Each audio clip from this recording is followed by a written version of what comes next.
The morning sun cast long shadows across the stone courtyard as Elara made her way to the stables, her silk slippers silent against the frost-covered cobblestones.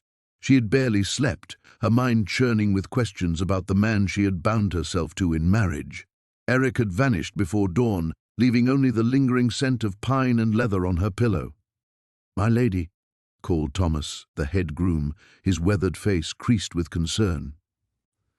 "Your husband took thunder at first light. Said he'd be back before the evening feast." Elara's stomach tightened. Thunder was her father's prized stallion, a beast that had thrown every man who'd attempted to mount him save for Lord Aldrich himself.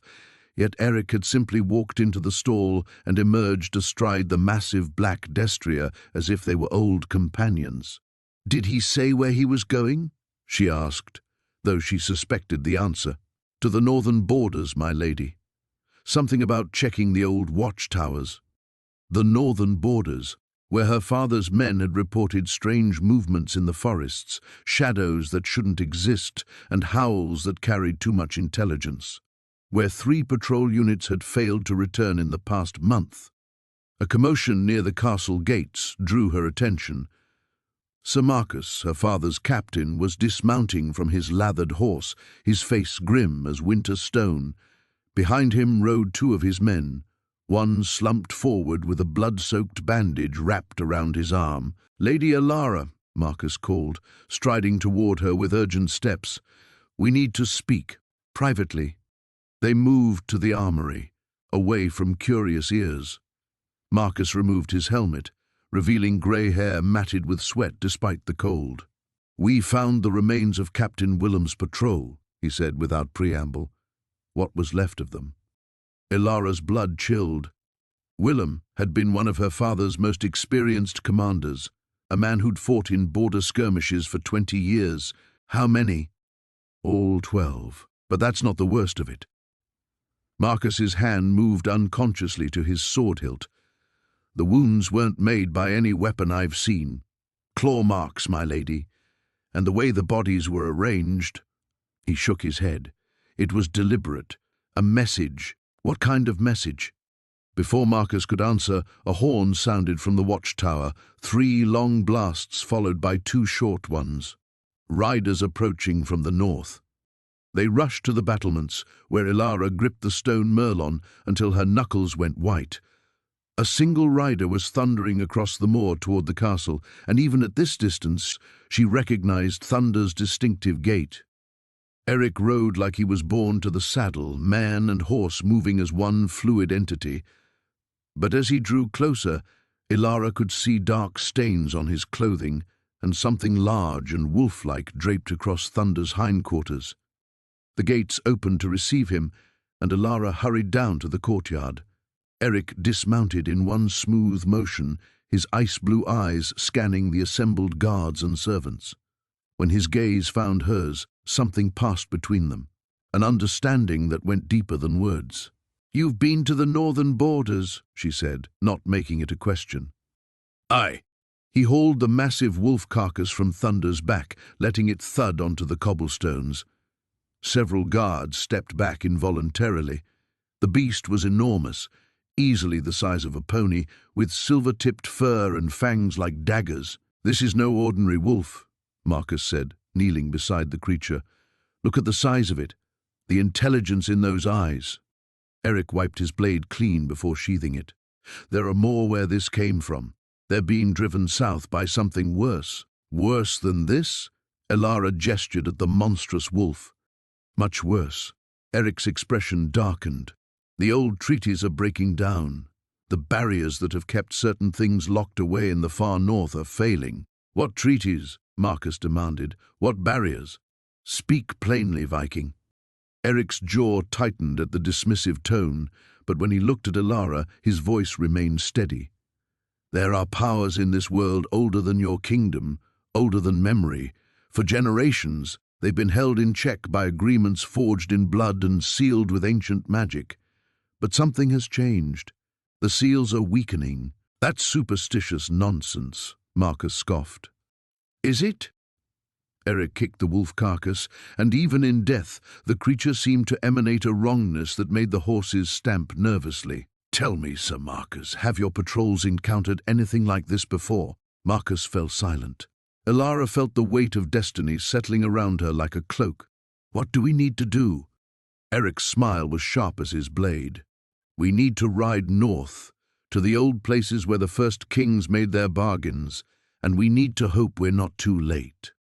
The wind picked up, carrying with it the scent of snow and something else, something wild and hungry that made every instinct scream danger.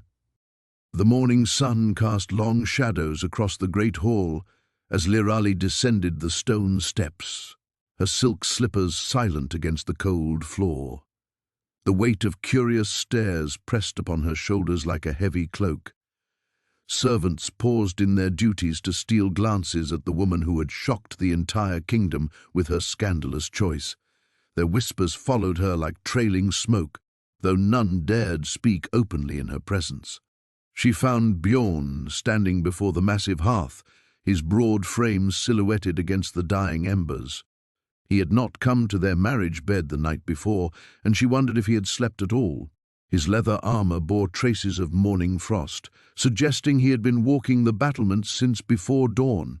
"The council wishes to meet with us," she said, her voice steadier than she felt. "They have concerns about our union." He turned slowly, his pale eyes studying her face with an intensity that made her breath catch. "And you? Do you share their concerns, wife?" The word wife fell from his lips like a stone into still water, creating ripples she could not predict. "I share their desire to protect our people," she replied carefully, "but their methods leave much to be desired." A ghost of a smile touched his scarred features, diplomatically spoken. "You would have made an excellent queen. I am exactly what I chose to be." Something shifted in his expression at her words, a flicker of approval perhaps, or surprise. Before he could respond, the heavy doors burst open, and Lord Commander Aldrich strode in, his face flushed with barely contained anger. Behind him followed the other council members, their expressions ranging from disapproval to outright disgust. "This farce has gone on long enough," Aldrich declared, his hand resting on his sword hilt. "The princess has clearly been bewitched by this barbarian. The marriage can still be annulled." Bjorn's posture shifted subtly, and suddenly the relaxed warrior became something far more dangerous. "Careful, Lord Commander. Your next words will determine whether you leave this hall on your feet or on a stretcher. How dare you threaten?" "Enough!" Lirali's voice cut through the tension like a blade. She stepped between the two men, though she barely reached either man's shoulder. "Lord Commander, you forget yourself. I am not a child to be managed, nor a pawn to be moved at will. I made my choice with full knowledge of the consequences." "Your Highness," Chancellor Willem spoke with oily diplomacy, "surely you understand the precarious position this places the kingdom in. Our enemies will see this as weakness, as division within our ranks." "Our enemies will see strength," Bjorn said quietly, but his voice carried to every corner of the hall. "They will see a princess brave enough to forge new alliances, to look beyond the narrow prejudices of her court." "Alliance?" Aldrich scoffed. "What alliance could possibly come from wedding a landless exile? What army does he command? What treasury does he control?" The questions hung in the air like accusations. Lirali felt the weight of doubt creeping into her mind. In the harsh light of morning, her midnight decision seemed increasingly reckless. What did she truly know of this man she had bound her fate to? As if sensing her wavering resolve, Bjorn stepped closer. His presence at her back was solid, reassuring. "Tell them about the ravens," he murmured, so quietly only she could hear. Lirali frowned, not understanding, but before she could question him, a commotion arose in the courtyard beyond the windows. Shouts echoed off the stone walls, and the thunder of hoofbeats filled the morning air. A guard burst through the doors, his face pale with exertion and fear. "My lords, a messenger rides from the northern border. He bears urgent news." The rider, who stumbled into the hall moments later, was coated in dust and dried blood. His horse had been ridden nearly to death, and he swayed on his feet as he delivered his message. "The shadow host has crossed the Grimwald Mountains," he gasped. "They move like a plague across the land, burning everything in their path. Lord Garrett's forces were overwhelmed. He is dead, my lords. The ancient enemy has returned, and they march toward the capital." Silence fell like a shroud over the hall. The shadow host, creatures of legend, beings of nightmare that had not been seen for 3 generations. Their return meant death and devastation on a scale that made petty political squabbles seem absurdly trivial. Chancellor Willem's face had turned ashen. "How long do we have?"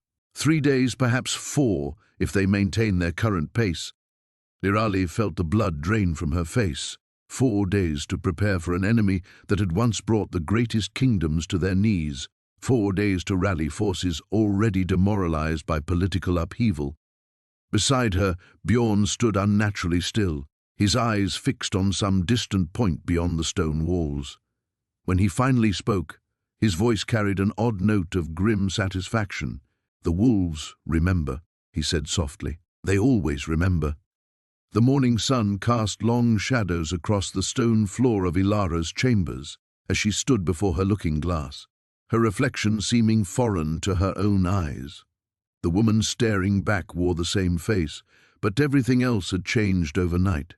She was no longer simply Lady Ilara of House Ravencrest. She was now wife to a man whose very name sent whispers through the corridors. Her fingers trembled as she fastened the silver clasps of her traveling cloak. Today, she would leave the only home she had ever known to follow her husband to whatever exile awaited them. The thought should have terrified her, yet beneath the uncertainty lay something unexpected, a spark of anticipation that she dared not examine too closely. A soft knock interrupted her brooding. "Enter," she called, expecting her maid, but instead found Bjorn filling her doorway. In the daylight, he appeared even more imposing than he had the night before. His dark hair was bound back with leather cords, and he wore traveling leathers that emphasized the breadth of his shoulders and the dangerous grace with which he moved. "We leave within the hour," he said, his voice carrying the same quiet authority that had commanded her attention at their first meeting. "Are you prepared?" Ilara lifted her chin, meeting his steel-grey gaze directly. "As prepared as one can be for banishment, I suppose." Something flickered in his expression. Approval, perhaps, or surprise at her composure. "You need not fear what lies ahead. My lands may be wild, but they are not without their own beauty and protection." "Your lands?" She had assumed they would be wandering, homeless and landless like so many other exiles. "I thought all Vikings were raiders without permanent holdings." A ghost of a smile touched his lips. "There is much about my people, about me, that your countrymen do not understand. The stories they tell in your halls bear little resemblance to truth." Before she could question him further, he stepped aside, revealing a figure behind him that made her breath catch. An elderly woman stood in the corridor, bent with age, but carrying herself with unmistakable dignity. Her hair was silver-white, braided with small bones and feathers, and her eyes held an otherworldly gleam that spoke of knowledge beyond mortal understanding. "This is Astrid," Bjorn said, his voice carrying a note of deep respect. "She is an advisor, and she wishes to meet you." The old woman shuffled forward, studying Ilara with unsettling intensity. When she spoke, her voice carried the whisper of wind through ancient trees. "So, you are the one who chose the wolf over the lamb." Ilara glanced at Bjorn in confusion, but his expression had become unreadable. "I chose according to my heart," she replied carefully. Astrid cackled, a sound like dry leaves rustling. "Good answer, child. Hearts often see what minds refuse to acknowledge." She reached into a leather pouch at her waist and withdrew something that gleamed silver in the morning light. "Give me your hand." Despite her wariness, Ilara extended her palm. The old woman pressed something cool and solid into it, a pendant wrought in the shape of a wolf's head, its eyes set with chips of amber that seemed to glow within a fire. "The old blood recognizes the old blood," Astrid murmured cryptically. Wear this, and remember that some legends are born from truth, not fancy." Before Elara could ask what she meant, the sound of hoofbeats echoed from the courtyard below. Bjorn moved to the window, his entire demeanor shifting to one of alert readiness. "Riders approach," he announced, his hand moving instinctively to his sword hilt. "Flying Theron's banner." Elara's stomach clenched. "My rejected suitor comes calling, it seems." "Let him come," Bjorn said quietly. But there was something in his tone that made the air itself seem to thicken with tension. "I would speak with this man who thought to claim what was not his to take." They descended to the great hall together, where Lord Theron waited with a contingent of armed men. He was exactly as Elara remembered, handsome in a cold way, with pale hair and calculating blue eyes that missed nothing. When his gaze fell upon her walking beside Bjorn, his expression darkened considerably. "Lady Elara," he said with mock courtesy, "I heard the most disturbing rumors, and came at once to offer my assistance in correcting what must surely be a grave misunderstanding." "There is no misunderstanding," she replied firmly. "I am wed, by my own choice and my father's blessing." Theron's attention shifted to Bjorn with undisguised contempt, "to a barbarian exile who will drag you into poverty and disgrace. Surely you cannot believe this farce will stand." Bjorn stepped forward, and Elara felt rather than saw the change in him. The very air seemed to vibrate with barely contained power, and for a moment she could have sworn she saw golden fire flash in his grey eyes. "Choose your next words carefully, Theron of House Blackthorn," he said softly. "My patience has limits." The temperature in the hall seemed to drop, and Elara noticed that even Theron's guards had unconsciously stepped back from her husband's quiet menace. The morning sun cast long shadows across the courtyard as Elara made her way to the castle's main hall, her silk slippers silent against the cold stone. 3 days had passed since her wedding, and the whispers had only grown louder. Servants averted their eyes when she approached, and the few nobles still residing at court spoke in hushed tones that ceased abruptly whenever she entered a room. She found Bjorn in the armory, studying her father's collection of weapons with the intense focus of a scholar examining ancient texts. His calloused fingers traced the pommel of a ceremonial sword, and she noticed how naturally his hand curved around the grip, as if such implements were extensions of his own body. "You know weaponry," she observed, stepping into the chamber. He didn't startle at her voice, though she was certain she'd moved silently. "A man learns what he must to survive. These are more than survival tools. Some of these pieces are worth a small fortune." She moved closer, watching his face in profile. "That blade you're examining belonged to my great-grandfather. It's said to have been forged by the legendary smith Wayland himself." Bjorn's hand stilled. Legends often hold more truth than men realize. Before she could question his cryptic response, rapid footsteps echoed in the corridor beyond. Sir Marcus burst into the armory, his face flushed with exertion and barely concealed panic. "My lady, riders approach from the north. Many riders." His eyes flicked nervously to Bjorn. "Your father requests your immediate presence in the war room." The war room buzzed with activity when they arrived. Maps covered the great table, weighed down by daggers and drinking cups. Her father stood hunched over them, his advisors clustered around him like crows around carrion. The air reeked of fierce sweat and burning candles. "Elara," Lord Aldrich's voice carried a weight she'd never heard before. "The Shadowlands have mobilized. Our scouts report at least 2,000 warriors, possibly more. They'll reach our borders by nightfall tomorrow." She felt the blood drain from her face. The Shadowlands had remained quiet for nearly 2 decades, their dark armies content to raid the outer settlements occasionally, but never mounting a full assault. "Why now? What's changed?" "They seek something," her father replied grimly. "Or someone." Elara's gaze shifted involuntarily to Bjorn, who had remained silent beside her. His expression was unreadable, but she caught something flickering in his pale eyes, not surprise, but recognition. "Our forces number 800, Sir Marcus reported. If we call in the militias from the outer villages, perhaps 1,200. But they're farmers and craftsmen, not warriors. We could send word to King Edmund, request aid from the capital, another advisor suggested. Help would take weeks to arrive, Lord Aldrich said flatly. We don't have weeks. We barely have days. The room fell silent, except for the crackling of torches. Elara studied the maps, trying to find some tactical advantage, some overlooked strategy. But the reality was stark. They were outnumbered nearly 2-to-1 by an army that had spent 20 years growing stronger in the shadows. There is another option. Bjorn spoke for the first time since entering the room. Every eye turned to him.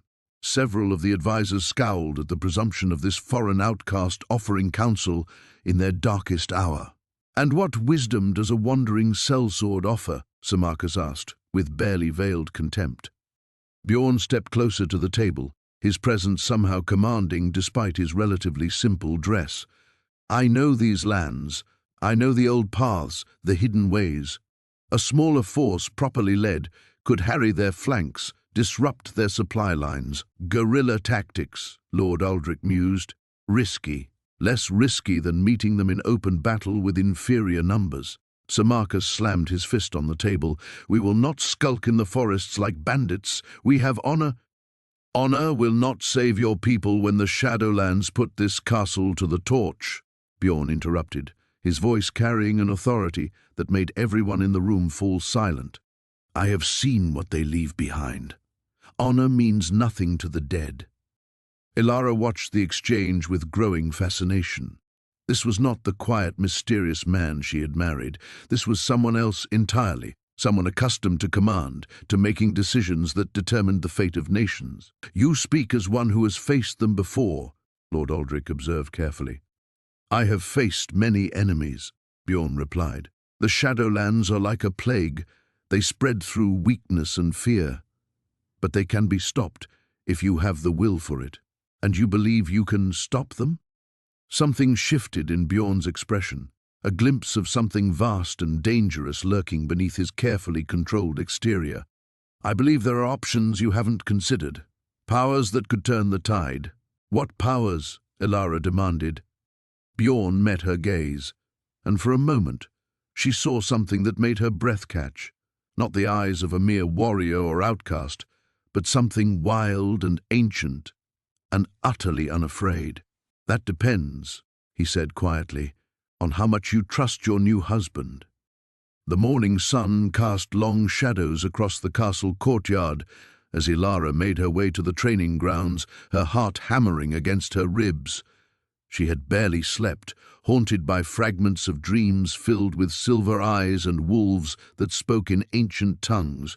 Every instinct screamed at her to avoid Magnus, to pretend the previous night's encounter had been nothing more than wine-induced fantasy.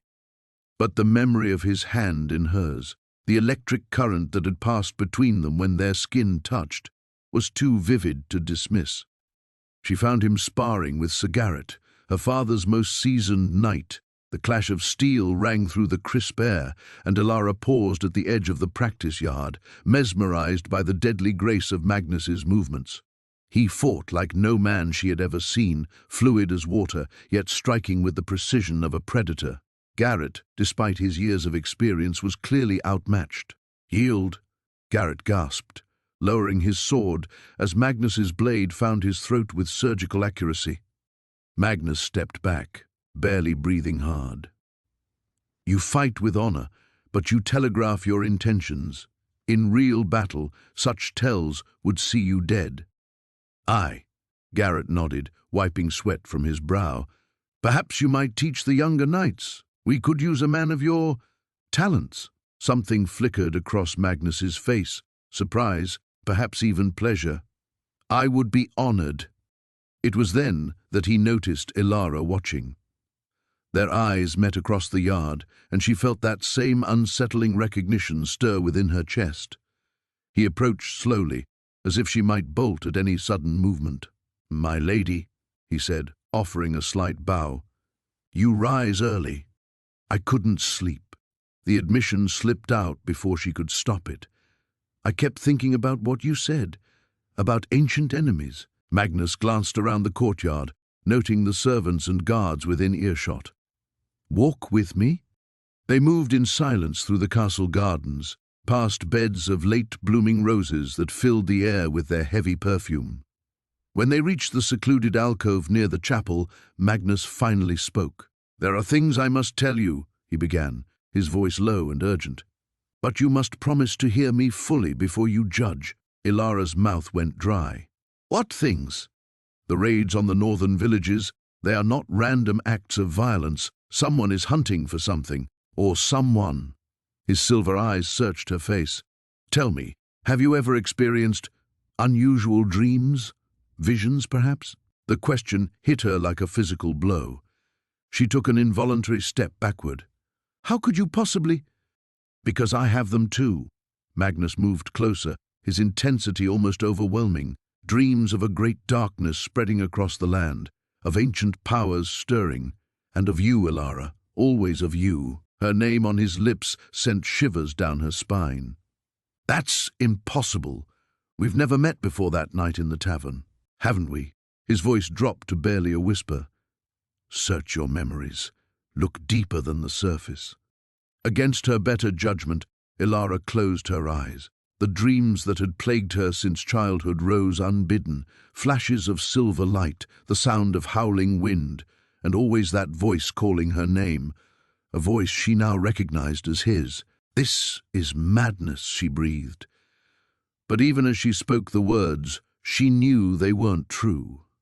"The blood that flows in your veins is not ordinary, Ilara. Your mother's line carries gifts that have been dormant for generations, but now they're awakening, and our enemies know it." "What enemies?"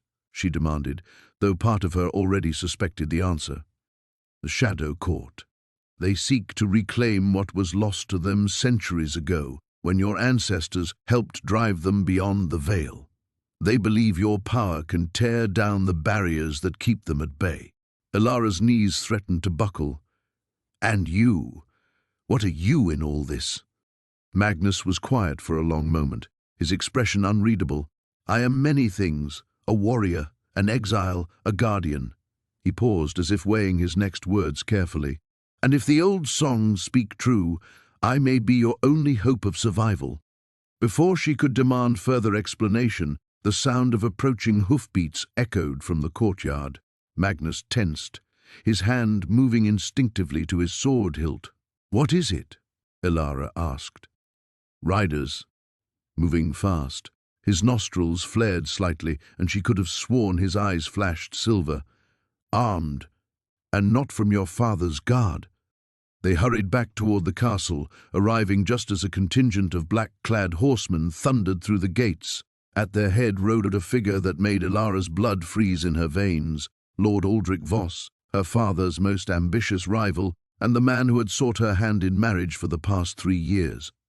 "Lady Ilara," Voss called out, dismounting with predatory grace. "How lovely to see you. We must speak urgently about a matter of great importance to both our houses."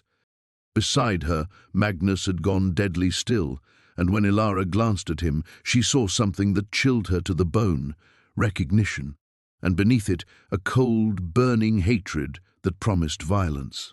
The game, whatever it was, had truly begun. The morning mist clung to the castle walls like ghostly fingers as Ilara made her way through the abandoned eastern wing. 3 days had passed since the shadow attack, and sleep had become elusive, haunted by visions of those burning red eyes. She clutched a worn leather journal against her chest, her grandmother's writings that she'd retrieved from the dusty archives, searching for answers about the ancient magic that seemed to be stirring.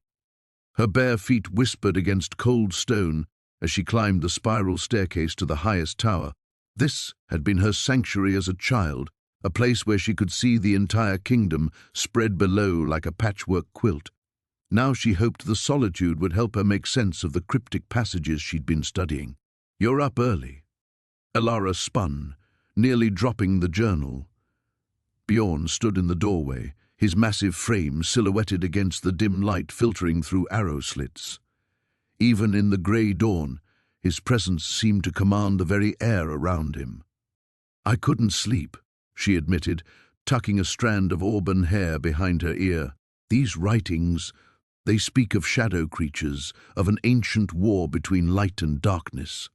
My grandmother believed the old magic never truly died." Bjorn stepped closer, and she noticed the tension in his shoulders, the way his hand instinctively moved toward where his sword would hang. "What else do they say?" Elara opened the journal, pages crackling with age. "Here, she writes about guardians, warriors chosen by fate to stand against the shadow realm. They were marked by the old gods, given strength beyond mortal men." She looked up at him, studying the sharp angles of his face. "The descriptions, they mention wolves." Something flickered in Bjorn's ice-blue eyes, there and gone so quickly she almost missed it. He moved to the narrow window, gazing out at the awakening kingdom below. "Your grandmother was wise to preserve such knowledge. You speak as if you knew her." "I know of her reputation. The noble houses may have dismissed her studies as the ravings of an eccentric old woman, but those who truly understand the old ways knew better." His voice carried a weight that made her shiver. Elara joined him at the window, acutely aware of the heat radiating from his body. "Bjorn, that night when the shadow attacked, how did you know what it was? How did you know how to fight it?" He turned to face her, and for a moment she thought he might finally tell her the truth she sensed he was hiding. Instead, he reached out and traced the fading bruise on her throat where the creature had grabbed her. His touch was surprisingly gentle for hands that had dealt death so efficiently. "There are things in this world older than kingdoms, Elara. Powers that existed before men built their first castles or drew their first maps. I've encountered such darkness before. Where? When?" She searched his face desperately.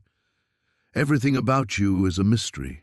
Your fighting skills, your knowledge of the ancient ways, even the way the servants whisper when you pass. They're not just curious. They're afraid." Bjorn's jaw tightened.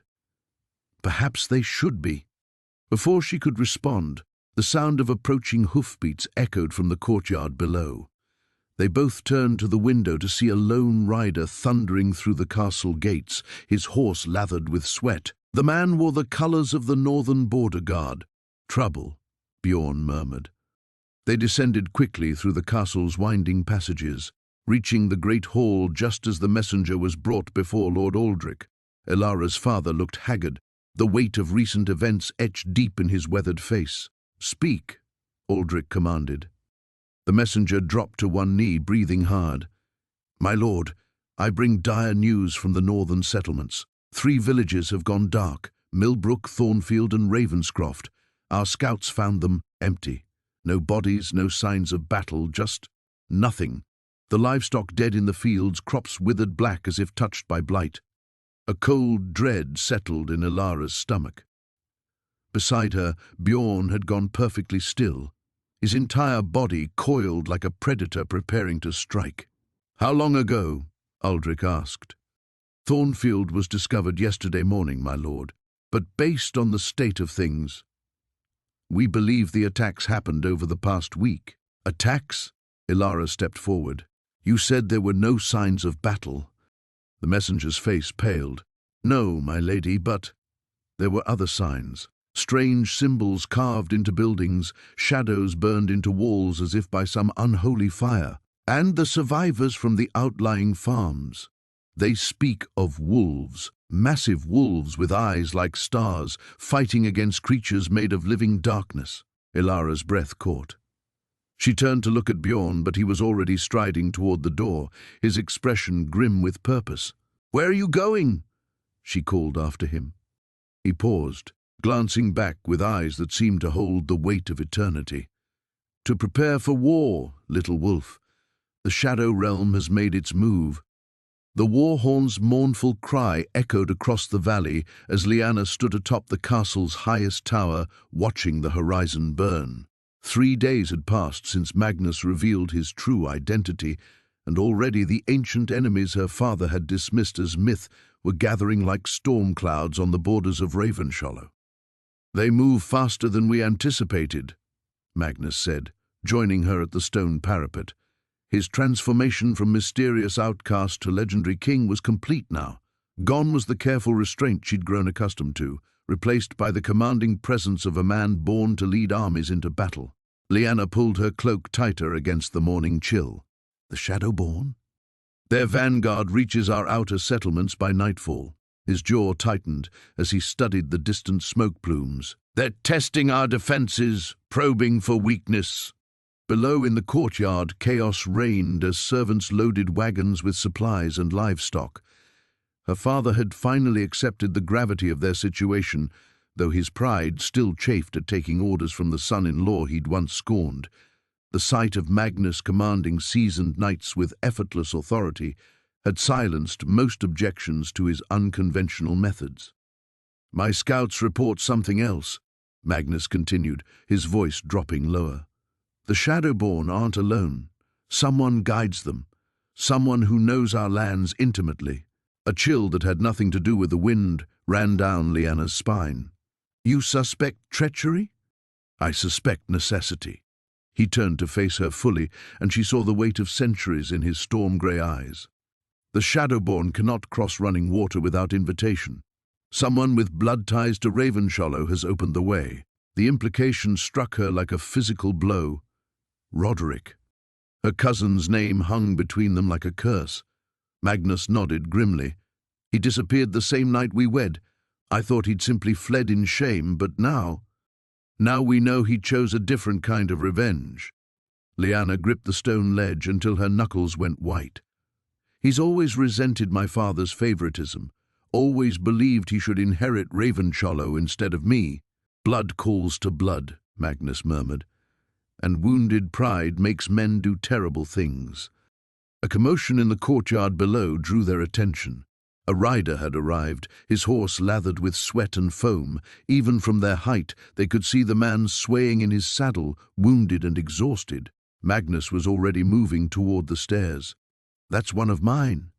They descended quickly, arriving in the courtyard as the rider collapsed into the arms of waiting soldiers. Lyanna recognized him as Bjorn, one of the Viking warriors who'd sworn fealty to Magnus during the wedding feast, though now she understood that oath held far deeper meaning than mere courtesy. "My king," Bjorn gasped, blood seeping through his leather armor. "The Eastern Pass. They've taken it." Magnus knelt beside his fallen warrior, placing a steady hand on the man's shoulder. "How many?" "Hundreds, maybe more."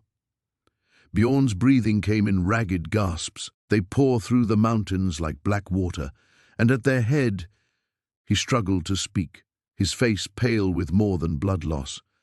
"At their head rides one who knows our ancient ways. He speaks the old tongue and bears a sword of Ravenscroft steel." Lyanna felt her father's presence before she saw him, his heavy footsteps approaching through the gathered crowd. When she turned, Lord Aldrich's face was ashen, aged a decade in mere moments. "Roderick carries Ironbane," her father whispered. "My brother's sword. I gave it to the boy when he came of age, thinking—" He trailed off, the weight of his mistake crushing down on him. Magnus rose slowly, his expression deadly calm. "Then he's not merely guiding them, he's leading them." "Can we hold the castle?" Lyanna asked, though she dreaded the answer. "Against the Shadowborn alone, perhaps." Magnus surveyed the defensive preparations with a strategist's eye. "But with Roderick's knowledge of the castle's weaknesses, our hidden passages and forgotten gates," he shook his head. "We need another option. Then we give him what he wants," Lyanna said suddenly, the words surprising even herself. Both men turned to stare at her. Magnus spoke first. "You cannot mean—" "Not truly," she interrupted, her mind racing. "But Roderick's pride has always been his weakness. He believes himself the rightful heir, the better choice. What if we let him think he's won?" Understanding dawned in Magnus's eyes. "A trap. More than that." Lyanna's voice grew stronger as the plan crystallized. "A chance to turn his own weapon against him. If we can separate him from the Shadowborn, make him believe he's achieved victory." She looked between her husband and her father. "One enemy we can face, the other requires different methods." Magnus smiled then, fierce and predatory. You begin to think like a wolf queen, my lady. The title should have felt foreign, impossible. Instead, it settled around her shoulders like armor she'd always been meant to wear. The real battle was about to begin. The ancient war horn's call echoed across the valley 3 times before dawn, its mournful cry sending ice through Ilara's veins. She bolted upright in their shared tent, instantly alert despite the early hour. Beside her, Bjorn was already moving, his powerful frame silhouetted against the dim light filtering through the canvas. "The Shadowlands army," he said grimly, reaching for his battle-axe. "They've found us faster than expected." Outside, the camp erupted into controlled chaos. Warriors emerged from their shelters like wolves responding to their alpha's call, movements swift and purposeful despite the urgency. Ilara pulled on her riding leathers, her fingers trembling slightly as she laced the front. After weeks of preparation, the moment had finally arrived. "How many?" she asked, following Bjorn into the crisp morning air. Magnus appeared at their side, his weathered face grave. "Scouts report at least 3,000, my lord. They march under the banner of the Shadow King himself." Bjorn's jaw tightened. "He comes personally, then. He knows who he faces." The realization struck Ilara like a physical blow.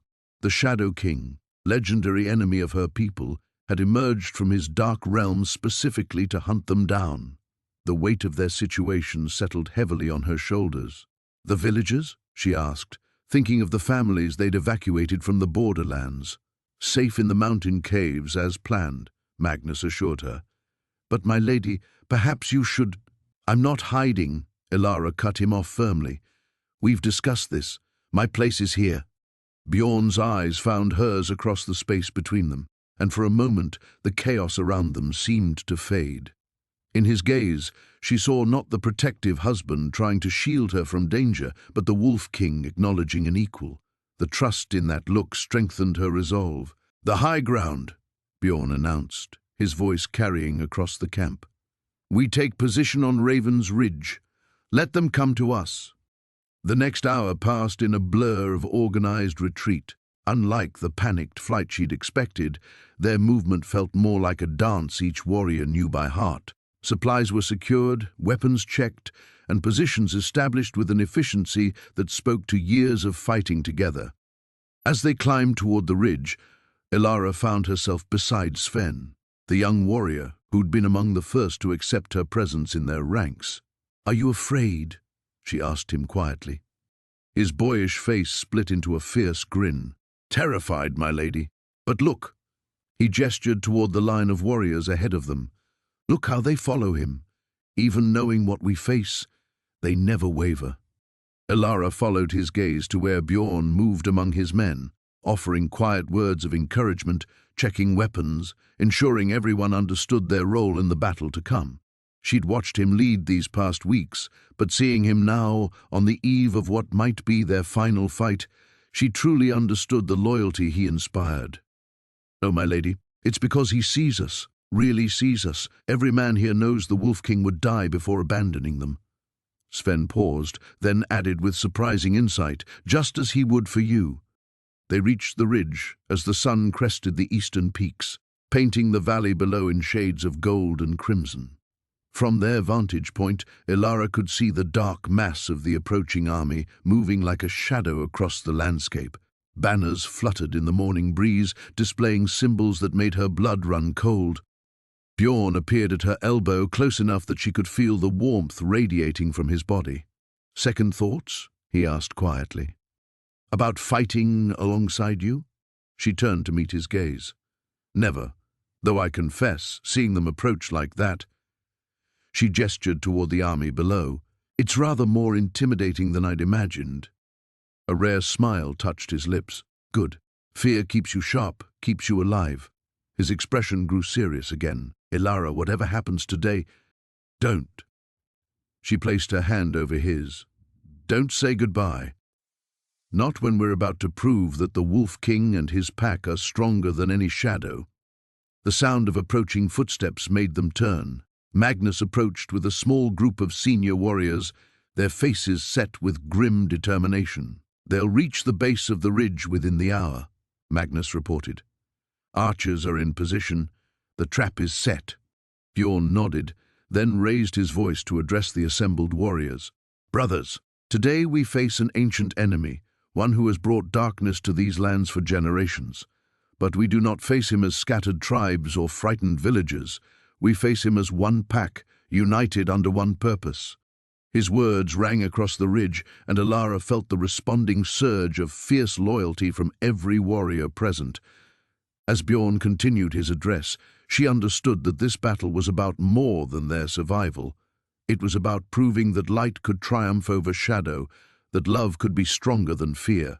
The war horn sounded again, closer now, and the final battle began.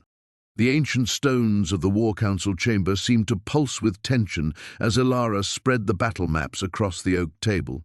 Outside, the first light of dawn crept through the narrow windows, casting long shadows that danced like spectres across the parchment. She had spent the entire night studying reconnaissance reports, and what she'd discovered made her blood run cold. "The Shadow Legion moves faster than we anticipated," she said, her finger tracing the enemy's advance marked in red ink. "They'll reach our outer villages within 3 days." Bjorn stood beside her, his massive frame radiating a calm that contradicted the storm brewing in his ice-blue eyes. The revelation of his true identity as the Wolf King had changed everything between them, yet somehow made their connection feel more inevitable, as if the threads of fate had been weaving this moment long before they'd ever met. "Your father's advisors underestimate them," he said, studying the formations. "These aren't mere raiders seeking gold and glory. This is a coordinated assault, planned by someone who knows your kingdom's weaknesses intimately." Lord Aldrich burst through the chamber doors, his face flushed with indignation. "You dare counsel my daughter on military strategy, savage. You've brought this curse upon us with your very presence." Ilara's hand moved instinctively to the dagger at her hip. "Hold your tongue, Aldrich. My husband has forgotten more about warfare than you've ever learned." The Lord's eyes widened at her fierce defense, but before he could respond, a horn sounded from the watchtower. 3 long blasts, the signal for urgent news. Captain Marcus entered moments later, his armor dust-covered from hard riding. "My lady, the enemy has taken Thornwood village, no survivors." His gaze shifted to Bjorn with barely concealed distrust. "They left behind symbols burned into the earth." Bjorn's expression darkened. "What manner of symbols?" "Ancient runes, my lord. Our scholars cannot decipher them, but the villagers who escaped before the attack speak of shadows that moved independent of light, and wolves that walked on 2 legs. A chill ran down Ilara's spine. She had heard whispers of such dark magic in the old stories her nurse used to tell, tales of sorcerers who could bind spirits to their will and twist the natural world to serve their purposes. "Blood magic," Bjorn said quietly, his voice carrying the weight of terrible knowledge. "The Shadow Legion has allied themselves with the Wraithkin." Aldrich scoffed, but there was fear beneath his bluster. "More northern superstitions. We face mortal enemies, not phantoms from children's tales." "You fool!" Bjorn turned on him with sudden fury, and for a moment Ilara glimpsed the legendary Wolf King who had once commanded armies and struck fear into the hearts of his enemies. "You cling to your ignorance while dark forces gather at your gates. The Wraithkin are older than your kingdom, older than memory itself. They hunger for the light of living souls, and they have found mortal allies willing to feed that hunger in exchange for power." The chamber fell silent except for the crackle of torches and the distant sounds of soldiers preparing for war. Ilara felt the weight of leadership settling on her shoulders like a mantle of iron. Her father's illness had left the kingdom's defense in her hands, and now she understood that conventional warfare would not save them. "What do we need to do?" she asked, meeting her husband's gaze. Bjorn's expression softened as he looked at her, and she saw something that made her heart race, not just love, but absolute trust in her strength and wisdom. "We must reach the heart of Fenris before the enemy reaches our walls. It's an ancient weapon, hidden in the northern peaks, capable of breaking the bonds between the Wraithkin and their mortal servants." "A weapon?" Marcus stepped forward. What manner of weapon? A relic from the first war between light and shadow, Bjorn replied. My people have guarded its location for generations, but I was cast out before the secret was fully revealed to me. I know only that it lies within the frozen citadel and that the path is treacherous beyond imagining. Elara studied the northern territories on the map, calculating distances and routes. How long to reach it? 2 days hard riding, if we take a small company and avoid the main roads. But Elara, he caught her hand, his calloused fingers warm against her skin. The journey will be perilous. The mountains are home to creatures that make the Wraithkin seem tame by comparison. She squeezed his hand, drawing strength from his touch. Then we leave within the hour. Captain Marcus, ready your best riders. Lord Aldrich, you will coordinate the kingdom's defences in my absence. Aldrich sputtered protests, but Elara silenced him with a look that could have frozen the sun itself. As the war council dispersed to prepare for departure, Bjorn pulled her aside. Are you certain about this path? Once we enter the northern peaks, there will be no turning back. Elara looked into his eyes and saw her future there, dangerous, uncertain, but blazing with purpose. I've never been more certain of anything in my life. The morning sun cast long shadows across the great hall as Liana paced before the massive hearth, her silk slippers silent against the stone floor. 3 days had passed since the raven arrived, bearing news that chilled her blood. The Shadow Court had been sighted beyond the eastern mountains, their dark banners cutting across the sky like wounds in the heavens. You cannot mean to ride out with only 50 men, she said, turning to face her husband where he stood studying the ancient maps spread across the oak table, the silver circlet that marked him as the Wolf King caught the firelight, but his expression remained as unreadable as carved stone. 50 of my wolves are worth 500 ordinary soldiers, Magnus replied without looking up. His finger traced the mountain passes, calculating distances and terrain with the precision of a seasoned war leader. Speed will serve us better than numbers in this hunt. Liana's hands clenched at her sides. In the weeks since his true identity had been revealed, she had watched her mysterious husband transform into something magnificent and terrible. A king whose very presence commanded the loyalty of warriors who would follow him into the depths of hell itself. Yet the thought of losing him now, when she had only just discovered the depth of her feelings, made her stomach twist with dread. The Shadow Court is not some mortal army to be outmaneuvered, she pressed.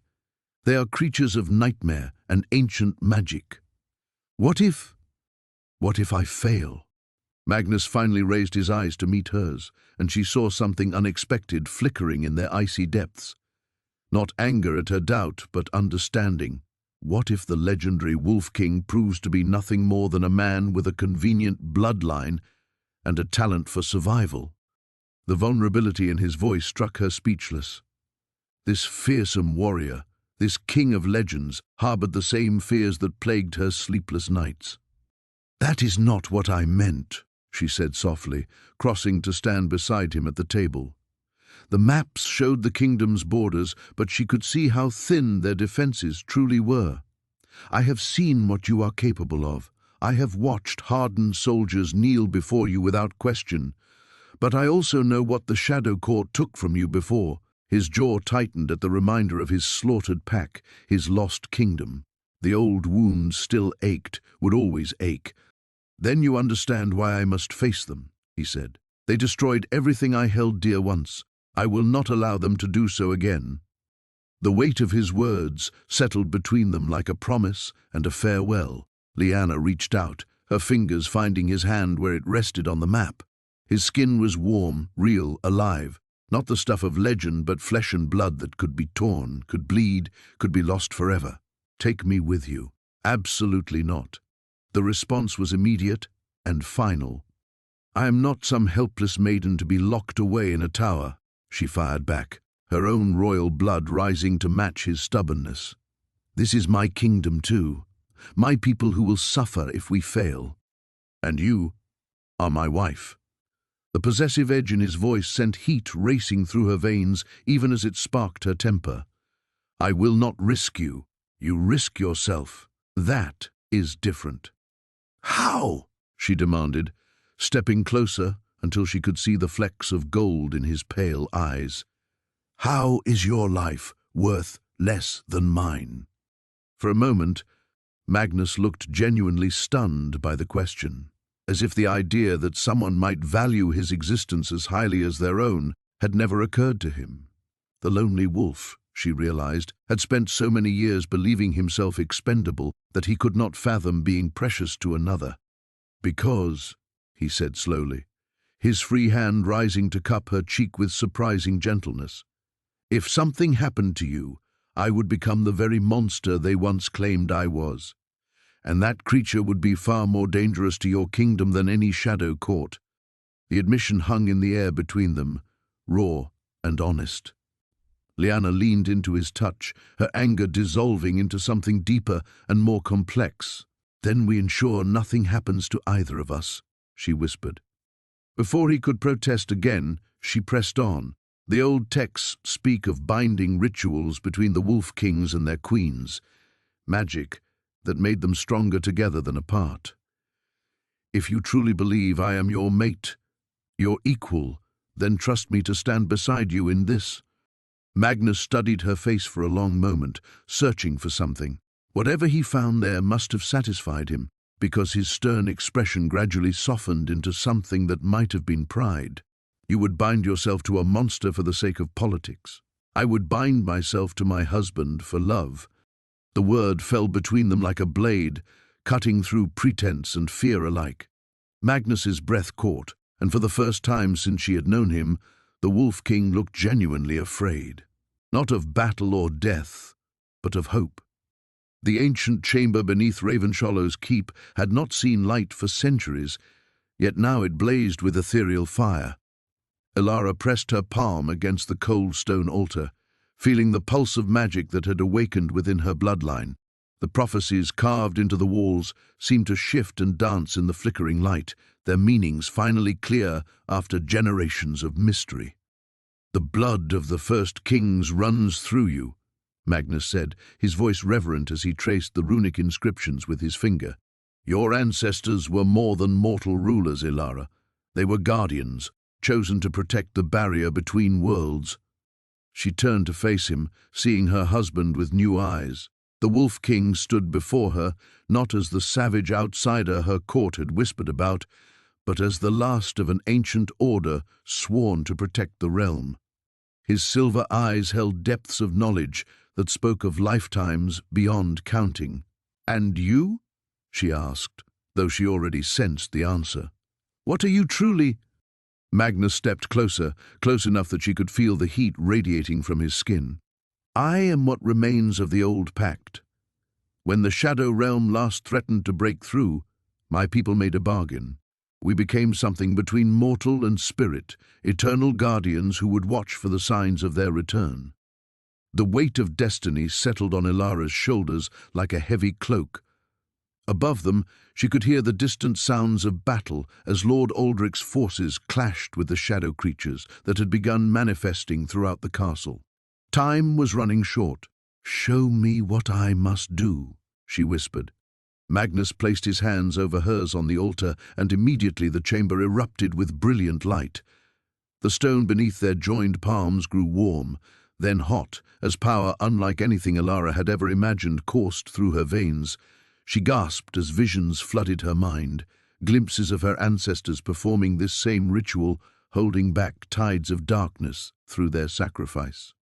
"The barrier weakens because it has been too long without renewal," Magnus explained.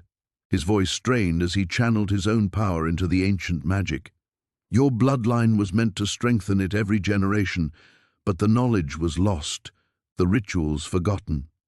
Elara felt something fundamental shifting within her, as if she were becoming more than she had been moments before. The gentle noblewoman who had married a stranger to save her people was transforming into something far more powerful and dangerous.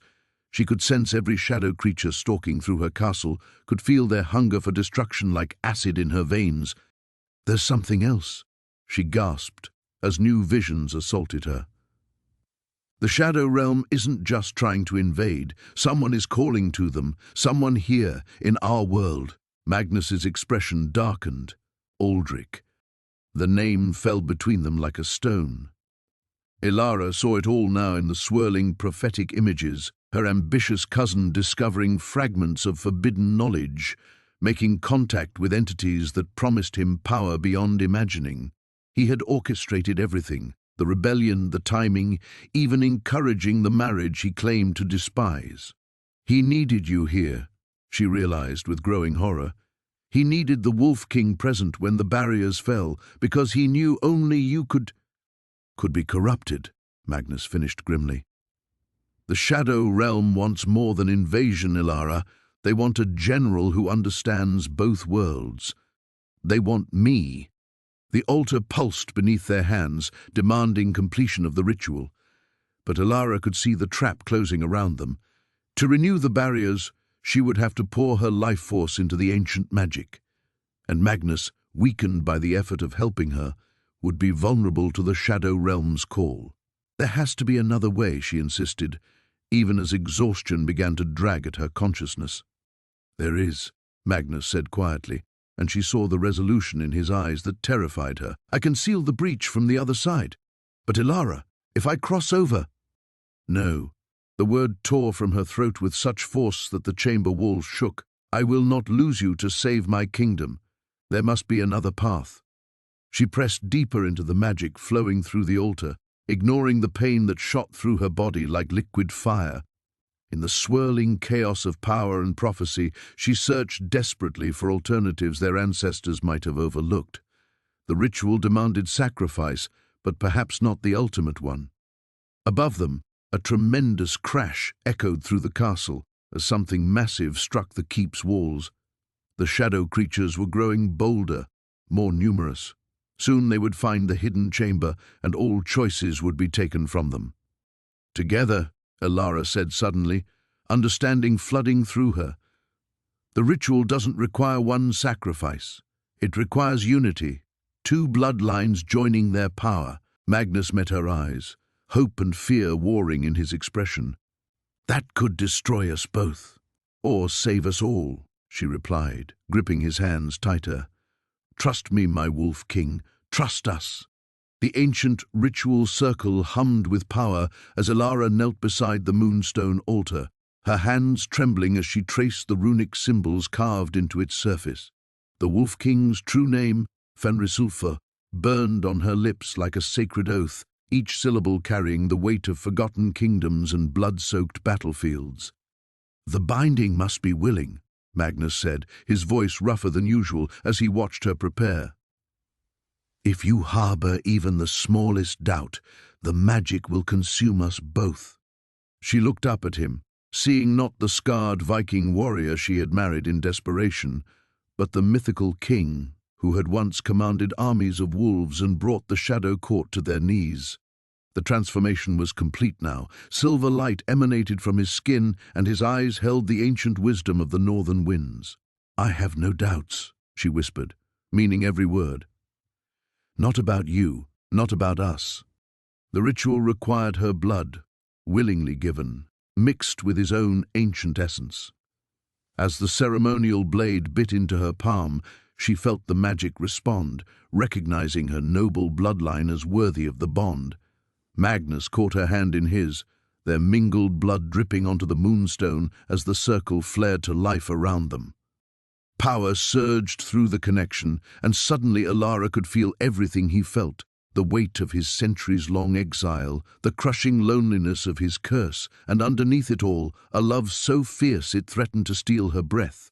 He had chosen exile over conquest, chosen to forget his own name rather than risk becoming the monster his enemies claimed he was. I see you, she gasped, her consciousness expanding as the bond solidified. All of you, the king, the wolf, the man who gave up everything for honor.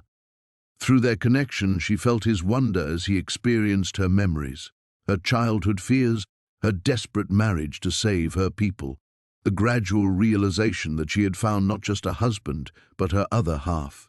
The magic wove them together, soul to soul, until she couldn't tell where she ended and he began. The ritual circle exploded with silver light, and when it faded, Elara found herself changed. Her senses were sharper, her strength doubled, and most importantly, she could feel the pack bonds that connected Magnus to his scattered wolves. They were coming, she realized. All across the northern territories, lone wolves were answering their king's call, remembering oaths sworn in blood and starlight. "The Shadow Court approaches," Magnus said, helping her to her feet. His touch sent pleasant shocks through their new bond. "But they will not find us unprepared." Through the tall windows of the ancient tower, they could see the enemy forces gathering at the kingdom's borders. Dark shapes moved like oil across the landscape, and the very air seemed to recoil from their presence. Lord Aldrich's betrayal had given them perfect intelligence about the kingdom's defenses, but he hadn't counted on the return of the Wolf King. "My father's armies won't be enough," Elara said, testing her new abilities as she felt the approaching wolves through Magnus's pack bonds. "But yours might be." "Our armies," he corrected, his hand finding hers. "You are the Wolf Queen now, bound to me by more than marriage vows. Every wolf that answers my call answers yours as well." The first of his pack arrived as dawn broke over the mountains. Massive, dire wolves with silver-touched fur and eyes like winter storms. Behind them came warriors she had only heard of in legends, men and women who had followed their king into exile rather than abandon him to his fate. They knelt as one when they saw Magnus and Elara standing together, their voices joining in the ancient pledge of loyalty. "By moon and star, by blood and bone, we serve the Wolf King and his chosen queen." Elara felt tears on her cheeks as she witnessed their devotion. These were not savage raiders or mindless beasts. They were a people who had sacrificed everything for honor, just as their king had done. And now, finally, they could come home. A horn sounded from the castle walls, signaling the approach of the Shadow Court's vanguard. Through the bond, Elara felt Magnus's battle fury rising, centuries of contained violence begging for release. But she also felt his control, his determination to protect rather than destroy. "Together?" she asked, drawing her sword as the pack formed ranks around them. "Always," he replied, his own blade singing as it cleared its sheath. They descended from the tower like an avalanche of silver light and steel, the Wolf Queen and her legendary king riding to war with an army of myths at their backs.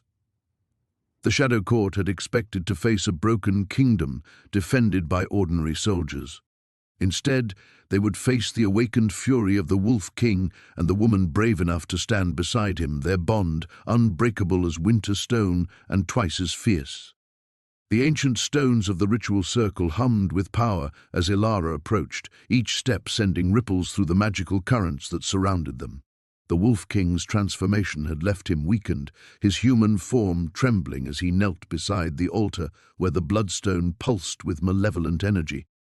"The binding must be broken at the moment of greatest vulnerability," Bjorn whispered, his voice hoarse from the strain of maintaining his human shape. "When the Shadow Lord attempts to claim the stone's full power, that is when we strike." Elara felt the weight of her ancestry pressing down upon her shoulders. The blood of the ancient kings flowed through her veins, and with it came knowledge she had never known she possessed. The words of the old language rose unbidden to her lips, syllables that tasted of starlight and forgotten magic. Around them, the enemy forces pressed closer. The Shadow Lord's minions had breached the outer defenses of the castle, but here in this sacred space, older protections held them at bay. Still, she could feel their malevolent presence testing the boundaries, seeking any weakness in the ancient wards. "My lady," Sir Garrett called from the entrance to the circle, his sword bloodied from the fighting below. "They're gathering for another assault. I don't know how much longer we can hold them." The Shadow Lord himself materialized at the edge of the ritual space, his form writhing with darkness that seemed to devour the very air around him. His laughter echoed off the stones, cold and mocking. How touching, The noble lady and her beast husband, playing at magic they barely understand. Elara's hand found Bjorn's, their fingers intertwining as she drew strength from his presence. "We understand enough," she replied, her voice carrying an authority that surprised even her. "We understand that your power is stolen, parasitic. It cannot stand against what was freely given." The Shadow Lord's expression shifted, uncertainty flickering across his ethereal features. "Freely given? You speak of bonds forged in political necessity, child. Your marriage was arranged, your loyalty bought with promises of protection." "You're wrong," Bjorn growled, rising to his feet despite the obvious pain it caused him. "What began as arrangement became choice. What started as duty became love. That is the power you cannot touch, cannot corrupt, cannot understand." The bloodstone pulsed brighter, responding to their words. Elara felt the truth of them resonating through her very soul. Her marriage to this mysterious stranger had indeed begun as scandal, a desperate gambit to save her kingdom from political ruin. But somewhere along the way, through shared dangers and quiet moments of understanding, it had become something far more precious. "The ritual requires sacrifice," she said, speaking the words that the ancient knowledge whispered to her mind. "Not of life, but of pretense. We must lay bare our true selves before the stones will recognize our right to command them." Bjorn nodded grimly. The Wolf King was born from rage and vengeance, a monster created to destroy other monsters. "But that is not all I am. Not anymore." He began to speak, his words carrying over the howling wind that the Shadow Lord's presence had summoned. He told of his exile, of the curse that had bound him to wolf form for decades, of the loneliness that had eaten at his soul like acid. He spoke of the small kindnesses Elara had shown him when she thought he was merely a scarred Viking warrior, the way she had seen past his fearsome reputation to the man beneath. Elara felt tears on her cheeks as she added her own voice to the confession.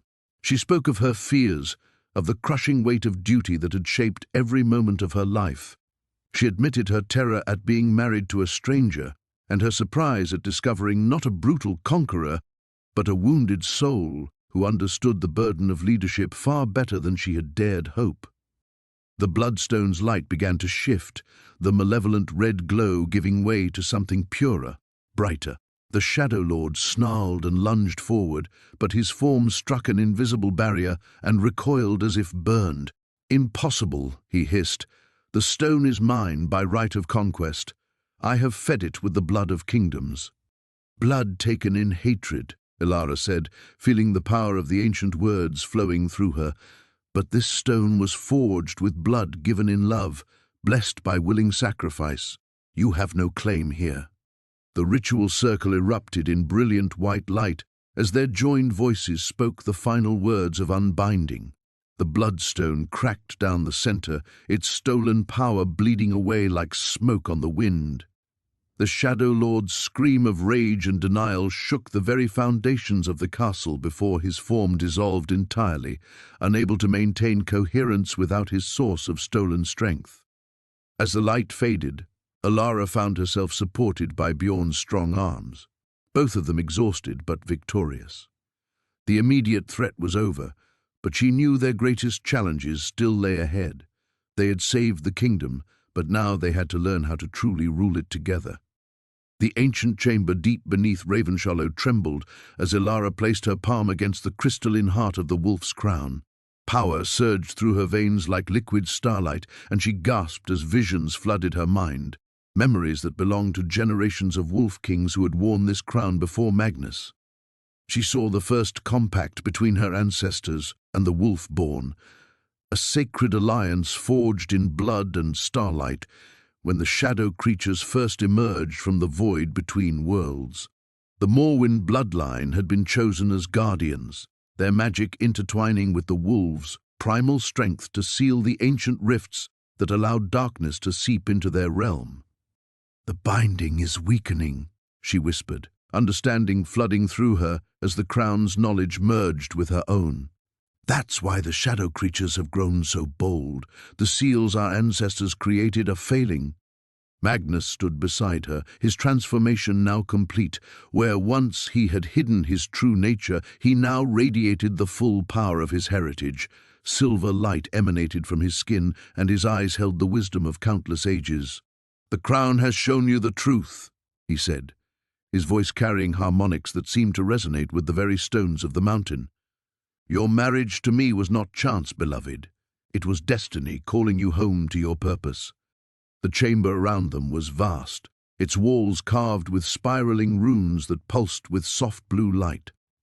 Ancient wolf skulls lined alcoves cut into the rock, and at the center, a pool of star water reflected constellations that had died millennia ago. This was the heart of the mountain, the place where the first Wolf King had made his pact with the stars themselves. "But I don't understand," Elara said, though even as she spoke, more knowledge flowed through the crown's connection. "If my family were meant to be guardians, why did they cast you out? Why did they forget their true purpose?" Magnus's expression grew grim. "Fear. After the last great battle with the Shadow Realm, your great-grandfather witnessed the destruction that our combined power could unleash. He chose to break the alliance rather than risk that devastation again. The knowledge was buried, the rituals abandoned. Your people told themselves they were protecting the world from us, when in truth they were leaving it defenseless." A distant roar echoed through the mountain passages, followed by the clash of steel on steel. The battle above was intensifying, and Elara could feel the shadow creatures pressing closer to this sacred space. Their very presence was anathema to the ancient magic that protected the chamber, causing the runes on the walls to flicker and dim. "Show me what I must do," she said, her voice steady despite the fear that clawed at her heart. Through their bond she could sense Magnus's wolves fighting desperately in the passages above, their packmates falling one by one to creatures that should not exist in this world. The crown's response was immediate. Images flashed before her eyes, ritual circles carved in living stone, words of binding in a language that predated human speech, and at the center of it all, a choice that would change everything. The ancient compact could be renewed, the seals reinforced, but only at a price that would transform both their bloodlines forever. "The binding requires sacrifice," Magnus said quietly, reading the same visions in her eyes. "Not death, but transformation. If we restore the compact, we will become something new, neither fully human nor fully wolf, but guardians who can walk between both worlds. We will be bound to this place, to this purpose, for all the centuries to come." Elara looked at him, this man she had married in desperation and learned to love beyond all reason. In the crown's light, she could see the weight he had carried, the knowledge of what they were meant to be, the loneliness of waiting for her to discover her heritage, the terrible responsibility of protecting a world that had cast him out. "Together?" she asked. "Together," he confirmed, reaching out to take her free hand. "But choose knowing what it means, beloved. There will be no return to the life you knew, no quiet years in a peaceful castle, no simple happiness. We will be the guardians our ancestors should have remained, standing eternal watch against the darkness." The sounds of battle grew closer, and cracks began appearing in the chamber's ancient walls as the shadow creature's presence corrupted the protective wards. Soon they would break through, and without the restored compact, nothing would stop them from pouring into the world above. Elara squeezed Magnus's hand and stepped forward into the ritual circle carved around the starwater pool. "I chose you once in desperation," she said, her voice ringing with newfound certainty. "I choose you now in love, and I choose our purpose together. Let us become what we were always meant to be." The crown blazed with silver fire as ancient magic stirred to life, and the mountain itself seemed to hold its breath as the ritual began. The ancient war horn's echo had barely faded when Lyra felt the change ripple through the assembled army. Where moments before stood scattered clans bound by fragile alliances, now a unified force emerged, their eyes fixed upon the Wolf King with something approaching reverence. The transformation was as swift as it was profound. Bjorn's revelation had awakened something primal in every warrior present.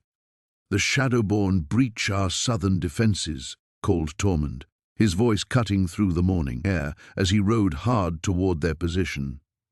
His horse's flanks heaved with exertion, foam speckling its coat. "Their numbers! By the gods, they move like a plague across the land."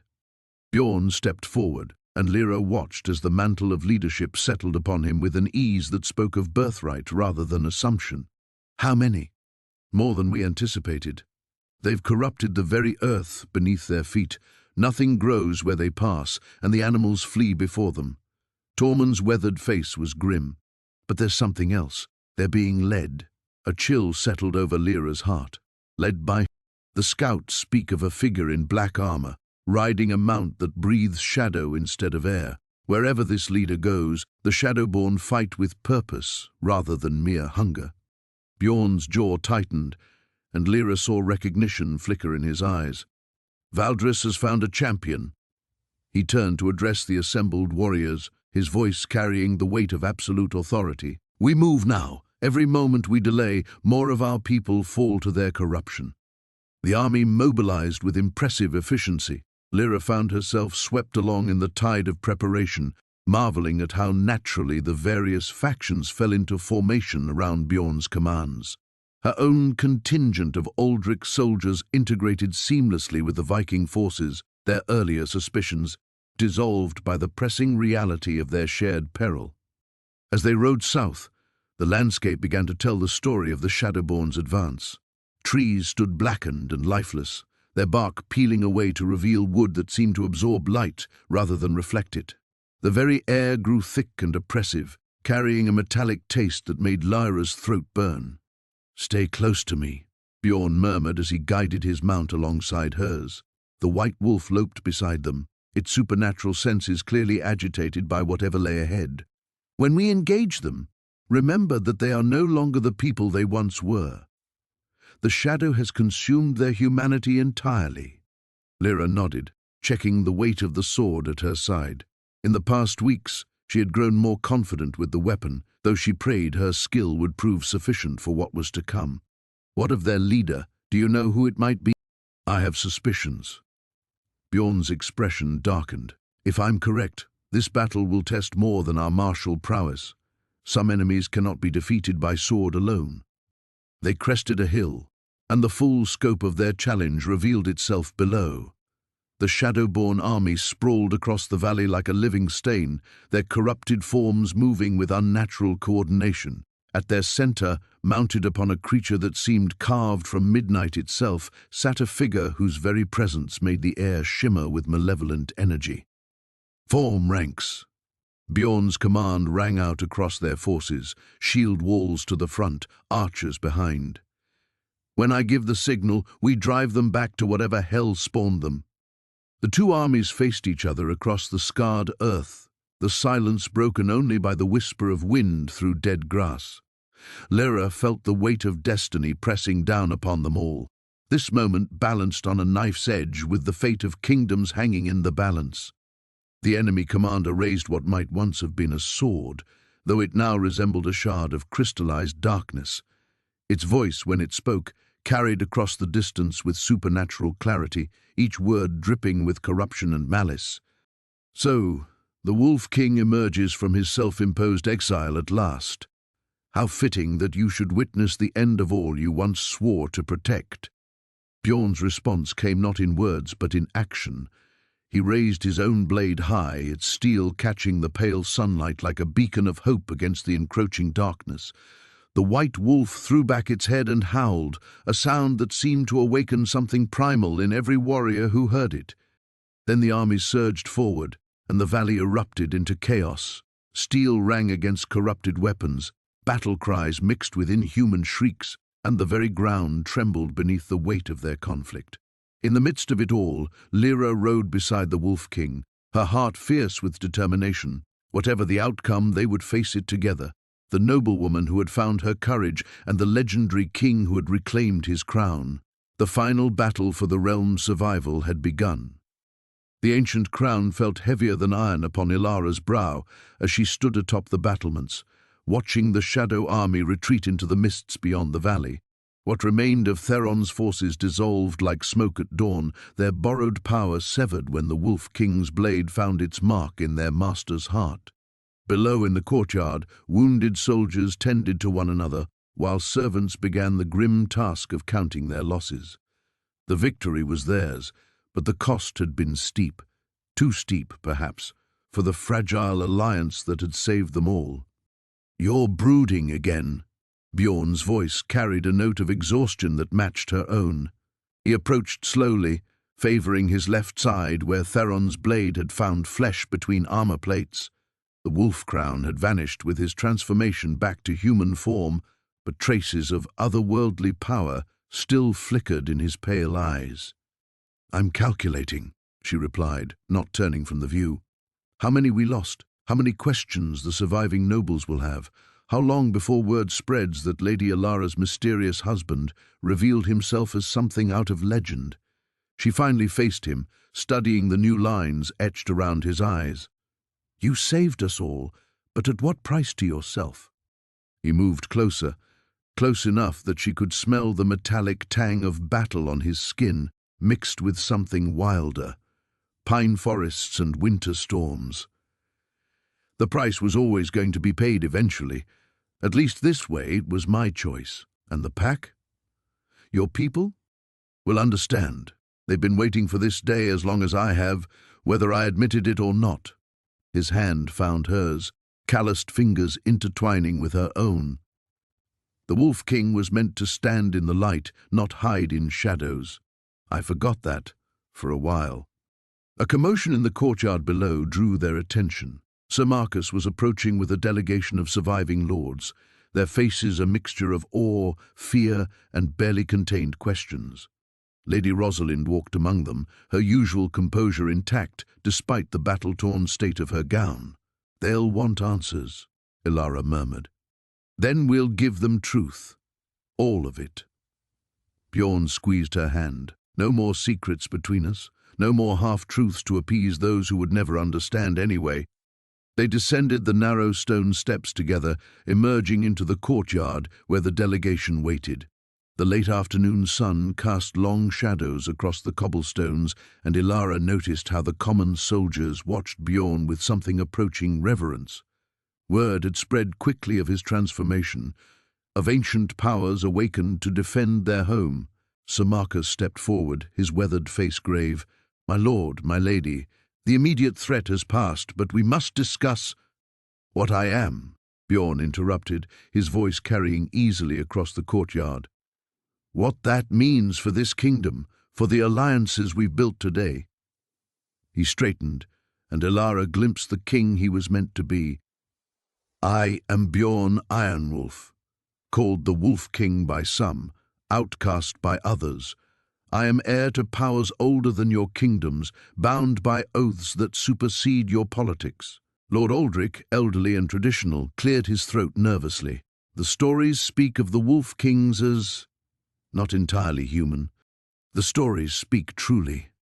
Bjorn's transformation was subtle this time, just a brightening of his eyes, a hint of fang when he spoke. "My people have walked between worlds since before your ancestors built their first stone castle. We are guardians, warriors, bound to protect the balance between what is known and what dwells in shadow." "And Lady Elara?" Lady Rosalind's question carried genuine concern. "What becomes of her place in this?" Elara stepped forward, the crown's weight no longer a burden but a source of strength. "I remain what I've always been, the rightful heir to these lands, a daughter of this kingdom." She looked at each lord in turn. "But I am also wife to the Wolf King, bound by love and choice to stand between our peoples. If that troubles you, if you cannot accept what we are together, then I suggest you find new lands to call home."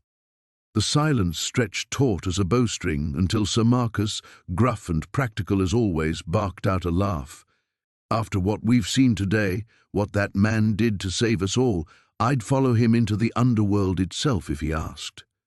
He turned to address the other nobles. "The kingdom stands because of both of them. That's enough for me."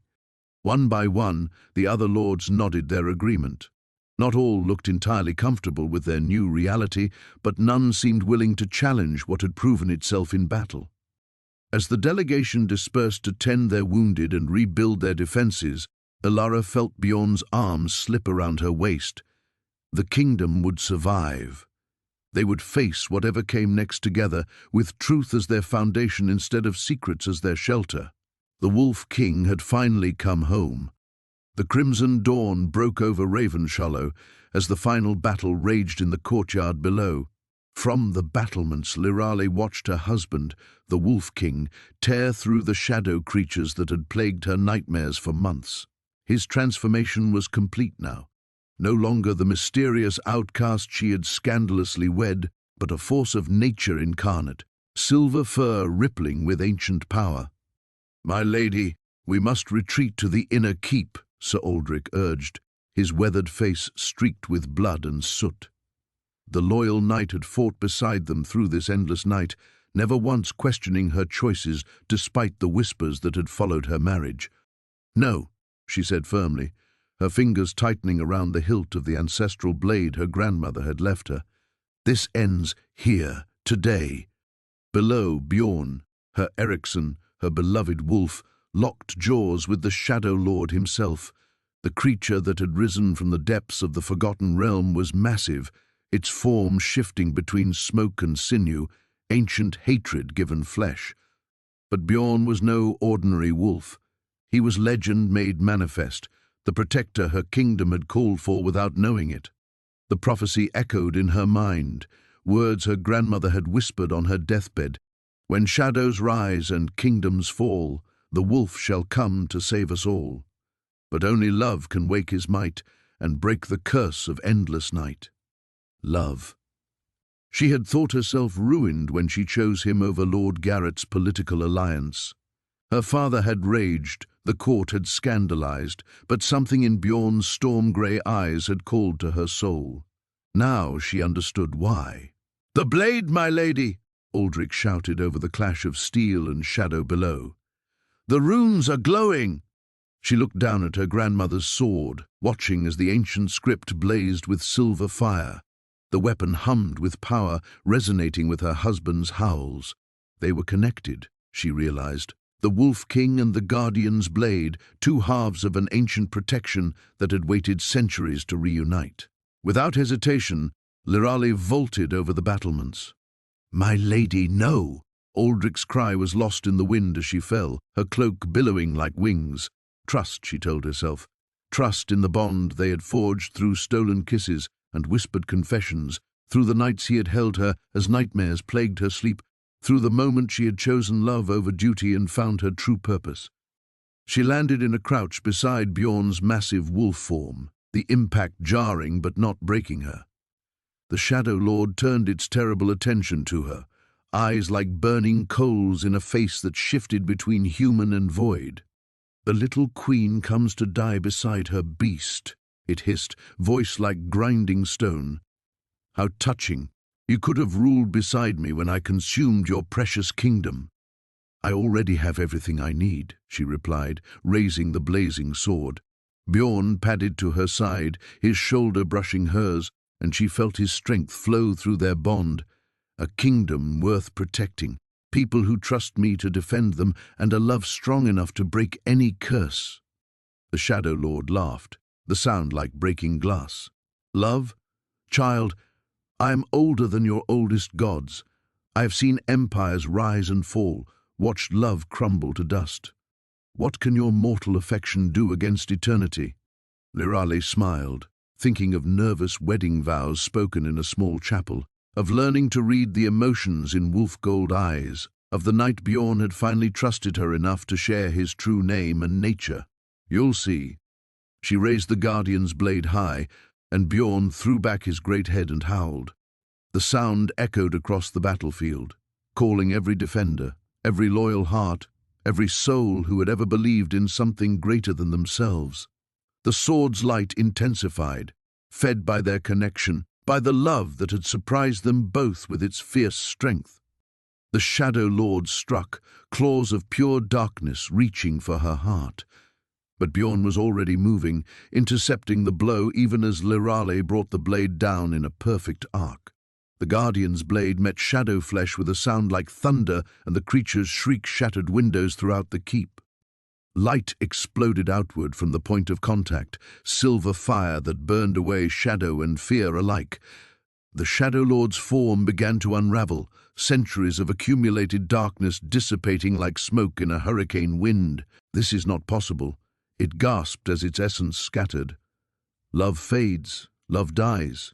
Love is not enough." "Maybe not," Lirali said, watching the last of the shadows flee before her blade's radiance. "But our love is." As the Shadow Lord's final remnants vanished with the dawn, Bjorn's form shimmered and shifted back to human. She caught him as he stumbled, both of them exhausted but triumphant. "Hello, husband," she whispered against his lips. He smiled, wolf-gold eyes bright with joy and relief. "Hello, my queen.